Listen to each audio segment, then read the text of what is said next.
There's one thing that you take away from my presentation. I'd like it to be that election security is a political issue. It is, of course, a technical issue, but that has kept people from agitating on it for far too long, and it's why we're in the crisis that we're in right now. So I'm going to actually show you a quick clip from a video of Alex Halderman, who is one of the experts on these issues. He just boils it down really well. And the sound I'm is Alex all the way Halderman. up. I'm a professor of computer science and engineering at the University of Michigan. And I'm part of a small community of computer security experts who have spent the better part of the last 10 years focused on the security of our election machinery. And what we found, well, it's not really that surprising. These machines are computers, and in every single case where a machine has been subjected to rigorous independent security review, it's been shown to suffer from vulnerabilities that would allow the spread of vote-stealing malware. So how do you translate this kind of vulnerability into an actual threat to a national election? Well, some people will tell you that there are a number of different challenges that might make it hard for someone to invisibly change the outcome of a national election by tampering with these machines, right? That the technology is decentralized, that the machines aren't connected to the internet, that at least we have a paper record in many cases. Well, actually, these challenges, I think, are unlikely to stop a mildly sophisticated attacker. Let's start with the first one, the decentralized technology, right? Each state is separate, states are running different systems. Well, this might seem like an advantage, right? There's no central place to hack into. But if we're facing a close election that's going to turn on narrow races in a few states, well, then there are a few different places an attacker might target, and the attacker can pick whichever of those states are the easiest targets for them. The second challenge, the machines aren't connected to the internet. That is true, but just because the machines aren't directly plugged into the internet does not mean that they're out of reach. Somehow, before the election, the machines have to receive their programming, who is on the ballot. And this comes from a computer called an election management system. Often, these election management system computers are connected to the internet. And if the election management system computer is targeted by attackers and infected, that infection can spread to the memory cards that are going to program all of the voting machines in that entire area. But we have one more challenge, which is paper. Paper is actually a wonderful defense in elections against cyber attack. Although it's slow and expensive to tally, it's directly filled out by the voters. So there's no opportunity for a cyber attack to change what's represented on that piece of paper. We also have an electronic record that's cheap and efficient to tally and provides a redundant record. And thankfully, over the last 5 to 10 years, the amount of paper that we use for voting in this country has actually increased significantly. And in 2016, over 70% of votes were recorded on some form of paper record. There's just one problem. Most of that paper will just be thrown away without ever looking at it, because states don't have provisions to do a thorough audit of the paper to make sure that it agrees with the electronic results. All right, so the answer is hacking a national election in the United States would be, well, shockingly easy. Okay. Well, that cheerful piece of news. Welcome to the 21st century. Right. Okay, so that is one issue for election security that you hear about most. The machines themselves being hacked, the vote count being hacked, and that is a real concern. And some of the things that you heard that he just proved are the most frequent responses that you hear from election officials. And there's a reason for that, and it's not always a bad reason. Election officials need to make sure that people feel confident enough to vote, and they have to do the best that they can with the resources that they have. So they have the dual job of both securing the election and giving competent answers to concerns and making sure that people still turn out even if the vote can be hacked. So you'll hear people saying, Senator Coons most recently on the Washington Post, after we won election security funding, at least in a small amount, last week, was saying, well, last election, we know it wasn't hacked. Well, that's not true. We don't know. We didn't check for the most part. We checked in Wisconsin, which was great. It's hard to check, and as you saw, most people don't. But we do want people to feel like we gotta go vote. And so there's a balance there. And so that's why you hear kind of competing messages often. So hacking the vote count is a threat. They can hack the vendors, they can hack the states, they can hack counties. This is not just Russia. Do not think it's just about Russia. There's documented attacks from many countries, but it's also an internal vulnerability. And who has the best access to the systems but elected election officials who have partisan concerns? So this is something that no party should ever have any reason to think they can just say, well, we've got, Russia in our back pocket, or whatever someone might think. It's a bipartisan issue, and we've actually seen that thanks to work of many folks across the aisle as well. So the solution is paper ballots, it's rigorous audits. Those are really important, but those are not the only problems that we're trying to solve. It's possible to hack the voter data, and that means that you can cause a lot of problems for people seeking to vote and suppress the vote using hacking. You can cause chaos on election day and call our entire election into question. And you can suppress the vote using influence campaigns, which is what David is going to talk about primarily, I believe. So the data side is really, really important. It's something that the Brennan Center for Justice has really led on, and there are things that can be done. But the fear, just so you know what to look for if on election day things are looking weird and you want to say it's okay, well, these are some of the things that could happen. You could delete or scramble voter data to suppress votes in certain locations. And the way that this is done is pretty complicated, but also we saw that Russia was specifically interested in registration databases. And so we really do have to look at this and prepare poll workers to notice patterns where a lot of people are coming in and suddenly they're registered someplace they lived 5 years ago over and over again, even though they're sure that they were registered before. You can pick a low propensity voter file and scramble just that in swing precincts. So it's a really big problem, and it's something we have to pay attention to, not just the machines. E-poll books are used to check people in a lot of states and counties too. You can break them, you can hack them as well, and there's not any standards for them right now. So that's another vulnerability.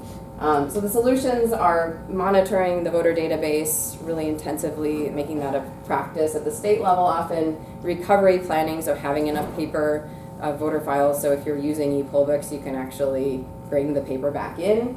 And then training poll workers to recognize if there's a problem and actually be pro-voter and give people emergency ballots, even if it's just that the machine's broke. They have a right to vote on a legitimate ballot and not a provisional ballot if it's the voting machines that have broken. Causing chaos on election day, this is something that I think a lot of folks are pretty concerned about for 2020. Breaking poll systems, any of these components, disenfranchising voters in such a large scale that it's meant to be noticed. It's not meant to be under the radar. And again, some of the same solutions are there, but I think that this is a tool for people who are in power currently who might want to take advantage of a crisis in democracy. And we have to be absolutely ready with messaging to come back and say, if we need to do this election over again, we need to do it. That's my personal opinion, not the coalition's. But I think we need to think actively as a democracy about how you respond to massive disruption. Hopefully it won't happen. Everybody's working to avoid it. That is an area where having different systems in different states could be a strength. But you need to do recounts. If there's a need for recounts, you need to redo elections if there's a need for it, because that's our democracy at stake. And finally, suppressing the vote using influence campaigns, and David will speak to this more, but we know that Russia used social media to suppress the votes of college-educated women, Bernie voters, and Black Lives Matter sympathizers. That was a very targeted, specific campaign. We know about it, and we know that that is extremely intelligent in terms of understanding our politics, and we know that that targeting is going on now, and we don't know who they're trying to suppress the vote of. So I think there's still a lot to be learned about how to counter this, but one thing that I think is great that you're doing and that everybody needs to do is if you do have a pro-voter, get out there, message, make sure that you're on every platform, especially Instagram seems to be a target now as well, so that there is a counter message, that there is a message that your voice matters, that you need to get out there to counter the suppression tactics and to counter the division, that we're bringing people together, even if it's not going to be your post that says let's come together might not get as many clicks as your post that attacks that guy or that lady who's doing terrible things, but it has to be in the mix. That's my view. But I think Move On and a bunch of other folks are trying to figure out this particularly complex issue. There's a movie on Netflix, The Great Hack. Many folks have seen it. Move On actually has a page to help people kind of take this issue on from an organizing perspective, and they're going to be doing a training after the elections this year on how to identify misinformation and flag it in social media and help address that. So Secure Our Vote is focused on the top 3 clear, public, demandable solutions to election security. A lot of states now have paper records. Ideally, it's a choice of either a hand-marked paper ballot or marking with an assistive device. And really, we, and at Public Citizen, would prefer to see the majority of voters mark a ballot by hand, and we don't necessarily all agree on this panel on that. And then checking the results with the audits. This is the piece that has to happen nationwide, and it is slowly happening thanks in part to Brennan Center's work, but it really needs to happen in a much more concerted way. And then the voter data piece is the piece for those of you who have worked in elections already, who are more tight and friendly with election officials, and just talking to them and seeing if they're getting the most out of the resources at the federal level, that they're doing what they can, if they know their IT vendors are really on this. And they need to be monitoring, basically, and checking the audit logs of the voter registration systems. So Edgar's mostly going to talk about funding, but my piece is to bring people in, and we had an incredible week of action last week. So I just want to flag, we had 40 events in 26 states in support of election security on Tuesday of last week, which I think is probably the biggest day of action on election security in at least 15 years and maybe ever. And it was calling for $600 million in election security funding, which was passed by the House of Representatives. That's the bill number.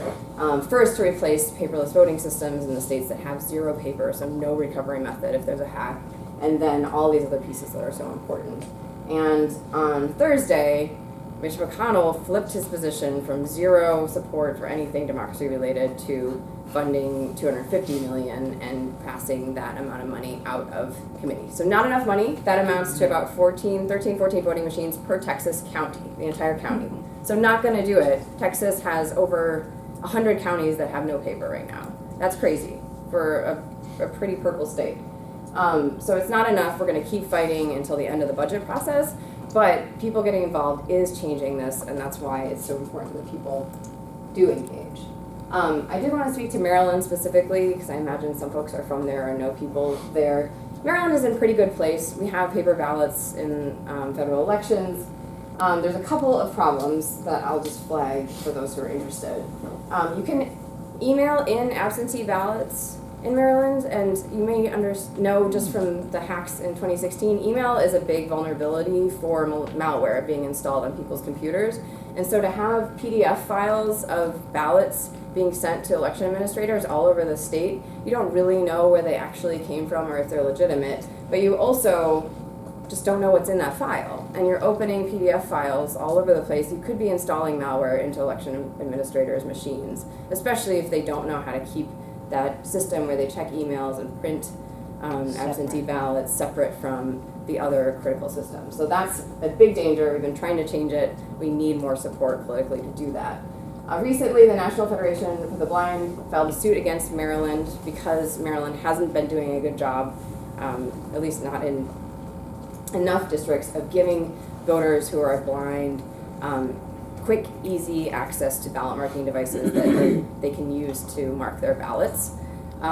So what I spoke to before, people who need an assistive device, a ballot marking device, which means they're not marking it by hand, they're using a machine.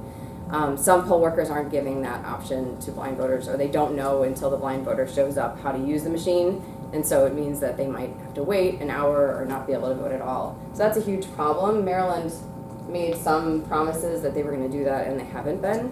But the solution that's being proposed is that we get rid of the paper ballots for everyone, and everyone has to vote on the ballot marking devices, which are not as well tested technology security-wise as paper. And so I personally oppose this suit, and I don't think it's a good solution. I do think there's a real access problem that needs to be addressed, but it has to be addressed by poll workers actually doing their jobs and getting trained.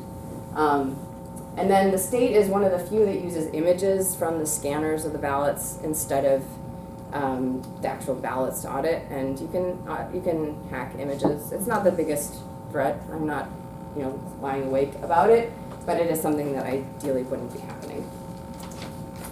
So what you can do, if you have a state that has senators that have a vote, you call them, tell them that 600 million is important. If you have a representative, this is going to come down to negotiations between Pelosi, Schumer, McCarthy, and McConnell. And so this number, the 600 million, has to get to these states and counties. Some of these counties have to balance their budgets. They do not have the money to do what we need them to do. You can be a poll worker, as I know some of you already are.